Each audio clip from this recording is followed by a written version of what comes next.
I don't always talk about it, but I have a strong relationship with community quilting.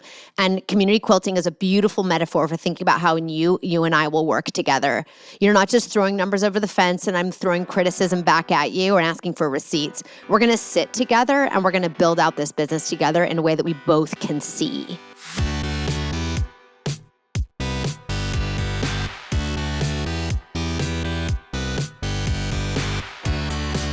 You're listening to The Successful Bookkeeper with your host, Michael Palmer. Listen each week as inspiring guests share their secrets of success to help you increase your confidence, work smarter, and build a business you love.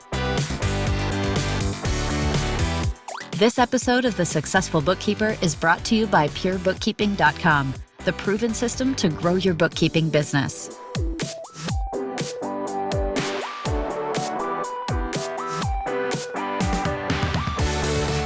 Welcome back to the Successful Bookkeeper podcast. I'm your host, Michael Palmer, and today we are diving into part 2 of our powerful series with leadership communications coach, keynote speaker, and author, Dia Bondi. In this episode, you'll learn how Dia's 4-part platform map can uncover your unique voice and transform your client relationships, plus much, much more. Let's get into it right now. To go back to where we started, this stuff it helps. If you know and can stand on a strong platform for your voice. Yes, let's get back to that. We were leading into the book. We were leading there. We went to the book, which is fascinating. But now that voice is the key piece, right? Because we're asking with our voice, and the more we can be asking from who we truly are, I imagine it's much more powerful. Well, it's like, there's the ask, but then there's the setup for the ask. I don't even talk about this stuff in terms of negotiation because I feel like there's the setup for the ask, there's the ask, and then the negotiation's what happens after that. Mm-hmm. I really want to pinpoint on what is it that you're asking for, and is it actually not just what you want? Is it what your business needs? And are you being very honest with yourself about whether it's an ask or not? One of the things that I find with my clients is that they think something is an ask, but they really get into it. They recognize that it's just a requirement. Interesting. They're setting it up, think it's an ask. I had a client last year and he made a really intense ask for some early investors in his business. It was had potential for it to be confrontational, but also materially important to the business, that it went a certain way. Yeah. And he made an ask that, we were crafting it together and I'm like, okay, but if you don't get this, what are you going to do? And he was like, oh, I'm going to do it anyway. And I was like, then that's not an ask, bro. Yeah. Be honest with yourself about what's an ask and what's just your conditions for something. So I want to focus on, crafting an ask, but then there's the storytelling and the way in which you show up to that ask that happens leading up to it. And one of the things that showed up earlier you said something that put this idea in my brain that a big part of building trust is not that you make sure that your customer sees you. And this is hard, I step on my own jokes all the time with this, but that they feel seen by you. That's an interesting one. I like that. Say more about that. Well, it's the more secure we are in our own voice, and we know what part of our core story is important to share for people to see us, I think the less desperate we are to just, carpet bomb the field, the conversation with talk track. For sure. Because we're the more we're you're solid confident in yourself, the more you can put the spotlight on them. Correct. And that's a big one. And that is big and it's tough and it's so powerful. When it's not about you, can be. And you're going in and you're really clear what you can do. Like a fireman doesn't show up and go on about how great they are at putting out fires. They just get to work and get put out the fire. And it's like that kind of confidence of we're here, we know what we're doing, we're excellent at this. It opens up so much potential in a relationship or a conversation when you're just coming at it from your own greatness at what you do. But you got to know That's a beautiful way to say it. Beautiful way to say it. I have a client right now. So when I work privately and I run a 2.25 day intensive retreat that is great for folks who are independent professionals. They're self-funding their professional development. I work privately, but I only take a small private group privates at a time. And they're usually like, I'm pretty narrow about who I work with. So these retreats I run, it's 2.25 days. It's set up as a retreat, but it's a lot of work where we go through this 4-part framework. And we always start with something called focus areas, which is like, what are the 2 to 3 questions that you have about the role of your voice in your business, and how do we want to address it with the platform map that we build out together? And I have one client who, is talking a lot about how she shows up in industry conversations with authority, because it's something she's needing to grow into in her role as she makes her role in her startup more visible. And simple things like, there are certain questions that she doesn't like getting when she's out in in industry conversations, but now that she knows her voice really clearly, she can simply receive those questions and say things like, "That's the wrong question we should be asking. Mm-hmm.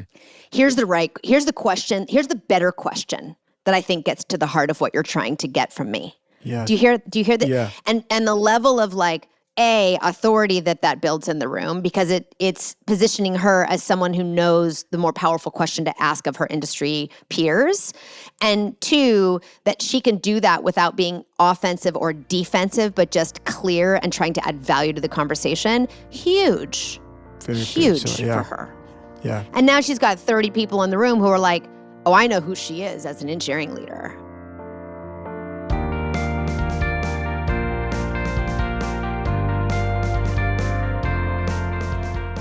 Absolutely. And that's knowing yourself, knowing where your strengths are, and knowing where you can take it. I mean, being thoughtful of like, what's coming at me, what do I like, dislike about, if I think of bringing it back to our listener, where most of their conversations are going to be, just that exercise of what do I not like about a client presentation, right? And then what do I like about it? Like, going through that process, it can be very powerful, like you've said, and being able to direct it to where you're more powerful or more comfortable.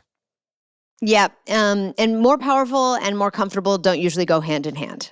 Yes, that's right. Usually more powerful is more uncomfortable. But when you're clear about your own voice and what you're bringing to the table, there is, I'm not going to call it ease, but you can see a pathway to saying the more powerful thing and not perceiving it as a threat to the relationship, but instead you're like fueling a better conversation, So what you're pointing to, I don't think of this in terms of like storytelling, how do I talk about the business in a 12-minute pitch? That's a skill. And I separate leadership voice from skill. So, there's this funny quote, maybe folks who are listening who are musicians have heard this before, and I hope I'm attributing right, but I think it's Miles Davis said that it takes a lifetime or it takes a long time to sound like yourself. And I think what he means by that is it's not about how well I can play this instrument, whether I can do scales flawlessly. It's about as I do them, is my recognizable musicianship in those scales. Mm-hmm. And so I think about, Michael, what your leadership voice development is like one beat. And then the second beat is now what skills do you need to acquire to help that leadership voice have its best chance to have its most impact? So I know what my voice is all about. Now, what is the 12-minute story I need to tell in front of this customer that is going to move the needle for me in my business and in theirs. So those are like separate, It makes total sense. So the structure that we started to talk about in unpacking our true voice, if that's what it was called. I call it the platform map. It's a 4-part framework. Yeah. What does that look like? Or what are some of the steps in that? Sure. So it's a 4-part framework. I call it the platform map because it's not linear. It's more like this, topography of your voice, kind of think about it. Okay. So it's 4 parts. And the first one I always start with, look, we could do any of them at any time, but I always like to start with what I call a purpose platform statement, which is a personal statement you design for yourself that is not publishable. It does not go on your LinkedIn profile. It does not kick off your pitch, but it is a personal statement you can use for yourself as a lens for how you craft powerful communications. So for example, I'll just share mine. How about that? I said it's not publishable, but I'll share mine. Mine is that I am an earthquake here to shift perspective so people can see themselves more powerfully. That is a purpose platform statement that isn't about my purpose is to cure the world of hunger. It's not that. It's more about my role in the world. I am an earthquake here to shift perspective so people can see themselves more powerfully. Now, that's useful to me because when I sit down and write a keynote, I can be like, Dia, where are you being an earthquake and where are you shying away? Mm-hmm. Where are your earthquake opportunities? When I'm in a courageous conversation with a client that feels a little intimidating, I can remind myself, oh, just be the earthquake, and that's how you show up best. And it's not an earthquake that's destructive. I know what that means. And everybody will come to this exercise, produce their purpose platform statement, and they know what it means. And that's what's most important. So we start there. And then we can use that as a lens as we think about crafting their pitches and other things. So we make sure they're actually speaking from who they are.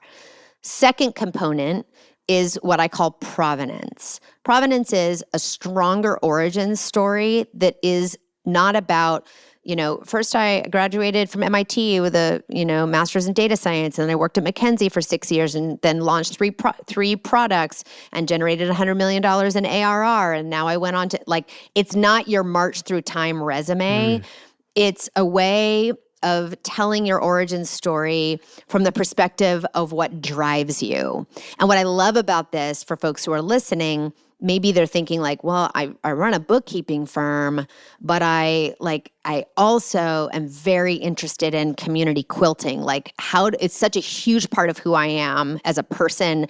I believe that it's an enormous tool for creating community around you. It's, part of an American tradition. It informs how I show up with everything I do. I use the quilt as a mental metaphor for how I work with my clients, but I don't know how it fits into my story. Provenance lets you do that because it starts with uncovering what are your core drivers, and then what can you point to in your portfolio of high impact work that is evidence of those core drivers. I had in my retreat last week, we just completed our spring cohort. I had a woman in there who's a neuroscientist. She owns a bunch of discoveries around biological. She calls biological resilience. She's a researcher, but she's also a spiritual leader. And she came to this exercise going I don't know how to put these two things together because they feel like they don't fit. Provenance, her provenance story, gave her a way to say, here's what I'm driven by. That is what has led me to run the labs that I've run, to do the discoveries I've run, to build out high impact neuroscience career. And it's also what made it possible for me to teach with the Dalai Lama, come on. So it helps you have a more integrated, high impact, trust inducing origin story. And then I'll do the other two parts, but I promise it won't be so long. It's fascinating. And then the bottom half is about how do you, as a leader in your industry, I know some people listening might be like, I'm not really a leader. I'm just a one-person show and I have an EA that helps me. That's fine. But you still might be a leader in your domain. Maybe you're one of the 6 people in the surrounding 15 zip codes that help small equestrian businesses be more profitable. I don't know. You're a leader in that domain. So what we'll do is I'll articulate what I call the point of view and playbook. So we started with purpose, then we went to provenance, then we talk about point of view and playbook. Point of view and playbook is what is it that you talk about in the world? What is it what is your point of view on what you talk about in the world? What is the transformation you're trying to cause around that idea in the world? And what's your playbook for doing it? So for example, I made that silly community quilting, reference. Sounds like it might fit here.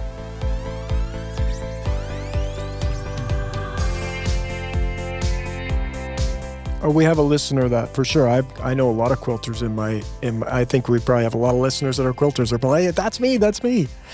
Oh, that's great. Hello, quilters. Yes. I am not a quilter, but I do understand that it has a strong tradition. Oh, for sure. Yeah, you opened up a whole bunch of cool thoughts that I'd never had about quilting. And it's I just like them on my bed. I like the way they look. But the whole history to it and symbolism around it is wonderful. Exactly. Yeah. So maybe you're an accountant. I'm just going to throw this one up. Maybe you're a bookkeeper or an accountant who who, what you talk about is community, is business as community. I'm just going to fake this, okay? And your and that's informed by your quilting practice, but you understand that like you actually care that people take the ideas from the world of community quilting and apply to how they work collaboratively in their businesses with one another. Fine. So you're going to discover together as we walk through this exercise, what is the thing I talk about? Community collaboration through the metaphor of quilting. Fine. What's my point of view on it? That when we sit together and work on things together, we actually build deeper trust so we can take on bigger challenges. Okay, fine. Yeah, I know, Michael, I do this 100,000 times a year. So I'm making it up and it's probably accurate. Someone's writing it, taking notes here. What transformation do I want to cause in my domain around this idea? The transformation is I want to see a world in which all small businesses, when they work with their vendors, they see them more as part of their community and less as just a service provider. Okay, fine. And what's my playbook for doing that? Well, my playbook for doing that is to, first engage in a trust building conversation that works on these 3 levels. 2, how I operate my business in collaboration, blah, blah, blah. Like you have like you probably have some practices you already do, you just don't realize. Mm-hmm. This is what I mean, that like, this is about naming and claiming. It's not about inventing something that doesn't already exist. That's right. So once you've got your point of view and playbook, now you go on to the last part, which I think really touches on, I'm in a good mood today, Michael. This is fun for me to talk about. I got to tell you, I get so excited. I've been doing this for so long and I still get excited about it. You're doing your passion work here. I love it. So the fourth one, which I think is probably very relevant to folks on this, listening to this episode, is around principles, which are like, what are my core values? And how do they actually operate and show up in the way I work with people? So you might have a value around. I had a client last week. We walked through this exercise. He's an executive starting at a big tech company and a go-to-market guy. And he's like, one of my values is work ethic, and I want to share that with my new team. And I was like, okay, if I'm a young team member and I hear a new big shot executive come in and tell me like, one of my values is work ethic, I'm either going to be excited or you're going to scare the pants off of me, because like, right. Oh no, I'm in tech. I was working 50 hours a week. Now I got a new boss who says the word work ethic and I want to run screaming from the building because I got to take my kid to softball on Friday nights, Yeah. So when we got into it, what he meant by a work ethic value was about having clear boundaries and being very present to your work while you're here and very disconnected when you're on your off time. And so that's a different story. That's an operating principle informed by his value.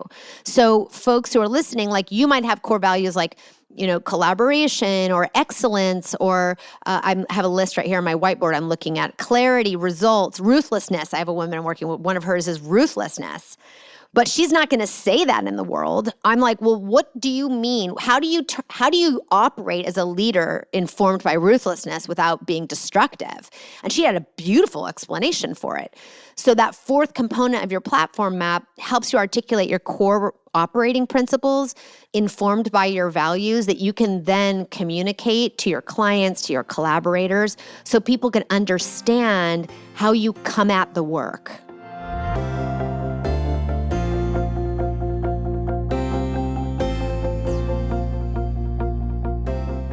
This really, the great analogies, it's clear you're an expert in communications because we've unpacked some really cool examples here. And it doesn't take long to realize and see that if someone came out of a conversation or had a conversation based in everything we've talked about, we take the example of the bookkeeper that has a passion and deep interest in quilting. If you were to have that conversation, weave that into the conversations of the business presentation or, meeting a prospect, that would leave a very different perspective or context that the prospective client would have on that person versus coming in and saying, well, I'm a bookkeeper and we'll get your bookkeeping done. Because really, money, the core of what our audience is doing is that they're the shepherds of the money. And if a person doesn't trust you or they don't get that, right? And how does trust get built? Well, there's not one formula for building trust. It's like what you've unpacked here is a way to bring to light something that's already there, just the life you lead, and be able to put into words and help give a piece of it, not the whole thing as a Big Mac in front of them, but a piece of it. Maybe it's one day it's a salad, a Big Mac salad. Another day it might just be a wrap. But you're putting that in front of them. The outcome is that they're going to trust you deeply, or the likelihood is that they will increase, that they will trust you deeply. And in this business, that's the game. Because they trust you deeply, then it's all just move forward time and changes the whole relationship going forward. And let's be real, you all working in the bookkeeping space, like, it is vulnerable for folks. Like, let's not underestimate that when people open the books to you, if they've been self-managing them for a long time, or their auntie has been doing their books for years and they have no idea what's going, like, that is a vulnerable position to be in. So it's very useful. I know we said earlier that, like, it's not just your job to show yourself to them, but to help them feel seen. So as you're asking powerful questions, as you're tapping into, understanding where they are in their business, not just fiscally, but also emotionally as a founder or whatever, there are opportunities to go like, yeah, that is why working together in a real collaborative way is super important. I don't always talk about it, but I have a strong relationship with community quilting. And community quilting is a beautiful metaphor for thinking about how you and I will work together. You're not just throwing numbers over the fence and I'm throwing criticism back at you or asking for receipts. We're going to sit together and we're going to build out this business together in a way that we both can see. What a beautiful, isn't that sweet? That's beautiful. Absolutely gorgeous. I absolutely love it. It's a real opportunity. A real opportunity. Well, it's super clear, all of it, the book you've written, the work that you're doing with helping people bring all of this to light and clarity for themselves, moving mountains for many people. I'd love for our listener to learn more from you and get access to the book. I've had, whenever there's a wonderful author on the podcast, I always want to remind our listener, what better gift than to give a book of knowledge to somebody. And if an organization, they work with the leaders of the organization. So it's a direct pipe to getting this content into the hands of people that really can use it in their businesses. So if you're thinking of gifting to your clients at any time, ask Like an Auctioneer. What a fun title, what a conversation starter, what a memorable book to give. I mean, there's so many reasons why you want to get this book and give it to somebody, one of your clients. But if they wanted to learn more about you, get more access to you, what would be the best way for them to do that? Sure. Thank you for saying such nice things about the book. I think that's right. Because if you give this to one of your clients and they go ask for more, they're growing their business, you're going to grow yours too, right? Like when they grow, you grow, I would imagine. So, you can go to diabondi.com or you can go to asklikeanauctioneer.com and find the book. It is also on audiobook if you prefer to listen, walk the dogs. And I'll also invite folks to consider taking a look at the intensive that I run. It's called the Transformational Voice Intensive. I only do it a few times a year. And I do it here in Northern California. It's 2.25 days. So if you go to diabondi.com/intensive, you're going to see what the experience is that would help you build out your own unique platform map. So you might want to consider that. That's the best way to engage with me if you're going to work with me. I only take 3 private clients at a time, so my roster is very often full, but that's the best way to look at how, if you want to develop a strong leadership voice to help you close more deals and secure more decisions, that would be the best next step. Fantastic. Lovely. Super, super valuable episode. I want to thank you for coming on the show on behalf of our listener. Thank you for your generosity in coming and sharing all of this with us today. Thanks so much. That was an insightful finale to our 2-part series with Dia Bondi. Hopefully it was very valuable to you. And with that, we wrap another episode of the Successful Bookkeeper podcast. To learn more about today's wonderful guest and to get access to all sorts of valuable free business building resources, you can go to thesuccessfulbookkeeper.com. Until next time, goodbye.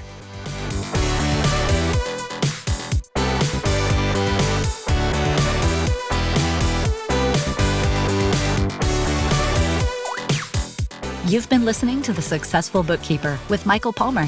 For more information and to download the resources mentioned in this episode, please visit us at thesuccessfulbookkeeper.com. Thank you for listening.